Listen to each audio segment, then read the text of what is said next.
నమస్కారం. నా పేరు వెల్లంకి శ్రీనివాసరావు. అనువంశిక ఆయుర్వేద వైద్యుడిని. మీకు చాలా సంవత్సరాలుగా యూట్యూబ్‌లో పరిచయమే మీకు నేను.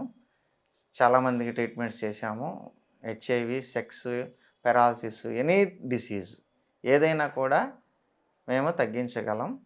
మీరు ఓపికగా వాడుకుంటే ఆయుర్వేదాన్ని మించిన ఔషధం మార్కెట్‌లో ఎక్కడా మీకు దొరకదు. ఆయుర్వేదం వాడే వాళ్ళందరికీ రిజల్ట్స్ పర్మనెంట్‌గా ఉంటాయి. కొంచెం లేట్ అయినప్పటికీ. అయితే మా దగ్గర స్పీడ్ చేసాము. స్పీడ్ వచ్చే విధానాల్లో ఋషులు సంప్రదాయంలో వచ్చిన ఫార్ములాలతో తయారు చేస్తున్నాం కాబట్టి మీకు రిజల్ట్స్ కూడా ఫాస్ట్‌గా ఉంటాయి. మీకు ఏ సమస్య ఉన్నా సరే మమ్మల్ని సంప్రదించండి. మీకు ఆ సమస్యకి పరిష్కారం చూపిస్తాము. ఇప్పుడు నేను చెప్పే సమస్య ఏంటంటే ఇవాళ చాలామంది మగవాళ్ళలో కనపడుతున్న పెద్ద సమస్య స్పెర్మ్ కౌంట్ తక్కువగా ఉండటం. అలాగే స్పెర్మ్ చిక్కగా లేకుండా కరిగిన నెయ్యిలాగా లేదంటే నీళ్ళలాగా పల్చగా రావటం. దీనివల్ల శీఘ్రస్ఖలనం సమస్య వస్తుంది. తొందరగా అయిపోతుంది. ఎక్కువసేపు సెక్స్ చేయలేని పరిస్థితి వస్తుంది. వీటన్నిటికీ కారణం ఏంటంటే స్పెర్మ్ బాగా ప్రొడక్షన్ అవ్వాలి. మన శరీరంలో స్పెర్మ్ బాగా ఉత్పత్తి అవుతుంది, ప్రొడక్షన్ బాగుంది అంటే, చిక్కగా బాగా వస్తుంది అంటే ఎక్కువ క్వాంటిటీలో మన బాడీ మెటబాలిక్ రేట్ కరెక్ట్‌గా ఉంది. ప్రాసెసింగ్ బాగా జరుగుతుంది. మనం తిన్న ఆహారం చివరి స్థాయిలోకి వచ్చేసరికి స్పెర్మ్ అవుతుంది 7 దశల్లో. ఈ చివరి దశలో స్పెర్మ్‌గా తయారవ్వాలంటే అన్ని దశలు కరెక్ట్‌గా పనిచేస్తేనే అవుతుంది. కాబట్టి ఇవన్నీ పర్ఫెక్ట్‌గా పనిచేస్తున్నాయని అర్థం. ఎప్పుడైతే మనకి స్పెర్మ్ బాగా రిలీజ్ అవుతుందో, తయారవుతుందో, స్పెర్మ్ కౌంట్ వచ్చినా రాకపోయినా స్పెర్మ్ చిక్కగా అంటే స్పెర్మ్ కౌంట్ కూడా బాగా వస్తుంది మూలికల్లో.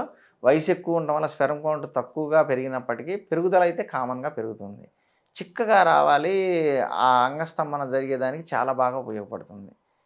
కాబట్టి స్పెర్మ్ కౌంట్ పెరగాలి అంటే ఫస్ట్ ఆఫ్ ఆల్ మనం పెట్టుకోవాల్సింది నిద్ర కరెక్ట్‌గా పోవాలి. టైం టు టైం నైటు 8 గంటలు నిద్రపోవాలి. మంచి ఆహారం, కూరగాయలు, ఆకుకూరలు, పండ్లు, డ్రై ఫ్రూట్సు ఇలాంటివి తీసుకోవడం వల్ల మీకు రక్త ప్రసరణ బాగా ఉంటుంది. రక్తంలో క్వాంటిటీ అండ్ క్వాలిటీ ఈ 2 ఉన్న న్యూట్రిషన్స్ వస్తాయి. కాబట్టి ఈ న్యూట్రిషన్స్ స్పెర్మ్ కౌంట్ బాగా పెరగడానికి యూజ్ అవుతాయి. అలాగే మిల్క్ ప్రొడక్ట్స్ ఎక్కువగా వాడుకోండి.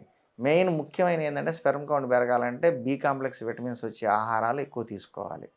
బి కాంప్లెక్స్ అంటే ఏంటి మీరు గుర్తుపెట్టుకోండి. ఆహారంలో ఏదైనా రెడ్ కలర్‌లో వస్తుంది. ఇప్పుడు పల్లీలు ఉన్నాయి, పీనట్స్ మీద కోటింగ్ ఉంది, అది బి కాంప్లెక్స్ ఉంటుంది. అలాగే చికెన్ కడుపు, కందనకాయలు, గిజార్డ్ అంటారు ఇక్కడ. ఆటిలో రెడ్ కలర్‌లో ఉంటుంది. ఎందుకు ఉంటుంది ఆ రెడ్ మీట్ అంటే బి కాంప్లెక్స్ ఉంటుంది. ఇట్లా మనం ఏ విషయంలో అయినా ఆహారంలో చూడండి ఆ కలర్ వస్తుంది అంటే బి12స్ ఉంటాయి. బి కాంప్లెక్స్ బాగా ఉంటుంది. కాబట్టి ఇలాంటి ఆహారం బాగా తీసుకోండి. కూరగాయలు, ఆకుకూరల్లో మల్టీ విటమిన్స్, మినరల్స్ అన్నీ బాగా వస్తాయి కాబట్టి బ్లడ్ కూడా బాగా ఇంప్రూవ్ అవుతుంది. ఐరన్ కూడా బాగా ఉంటుంది. పాలకూర, పొన్నగంటి కూర, గోంగూర ఇలాంటి వాటి వల్ల. సో, ఐరన్ బాగా పెరిగితే బ్లడ్ ఇంప్రూవ్‌మెంట్ బాగా వస్తుంది. బ్లడ్ బాగా ఉందంటే ఫ్లో బాగుంటుంది. న్యూట్రిషన్ బాగా అందుతుంది నర్వస్ సిస్టమ్‌కి. సో, ఈ న్యూట్రిషన్ ఎప్పుడైతే బాగా ఉందో అప్పుడు ఆటోమేటిక్‌గా మనకి స్పెర్మ్ కౌంట్ పెరుగుతుంది. స్పెర్మ్ చిక్కగా వస్తుంది. స్పెర్మ్ చిక్కగా వస్తే పిల్లలు పుట్టని వాళ్ళకి పిల్లలు పుడతారు.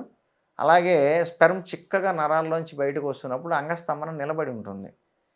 తన్ని పట్టి వస్తుంది కాబట్టి చిక్కగా అంగం స్తంభన ఎక్కువసేపు ఉంటుంది. ఇయన్నీ జాగ్రత్తలు తీసుకొని స్పెర్మ్ కౌంట్ పెంచుకోండి. ఆటోమేటిక్‌గా మీకు సెక్స్ సామర్థ్యం కూడా బాగా పెరుగుతుంది. నమస్కారం.